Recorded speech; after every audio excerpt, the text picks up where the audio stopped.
পার্শে মাছ রান্না করে দেখাবো। প্রথমেই আমি মাছগুলোকে নুন হলুদ মাখিয়ে ভেজে নিলাম। এরপর একে একে ওই তেলে কালো জিরে, শুকনো লঙ্কা, পেঁয়াজ দিয়ে ভালো করে ভেজে নেব। তারপর টমেটো, কাঁচা লঙ্কা দিয়ে আদা রসুন যে কুচি করে রেখেছিলাম, দেখুন একদম আমি অল্প মশলা ব্যবহার করেছি, সেই মশলাটা দিয়ে দিলাম।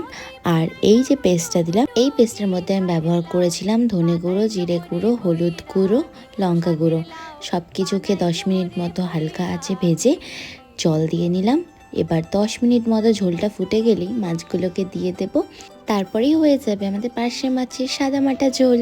বিশ্বাস করুন, যারা ওয়েট লস করছেন বা যাদের কোলেস্ট্রল আছে তাদের জন্য এরকম সাদামাটা মাছের ঝোল খুবই ভালো। আর যারা ওয়েট লস করছেন তাদের জন্য তো কোনো কথাই নেই। আমি এখানে একটু ধনেপাতা দিয়ে দিয়েছিলাম।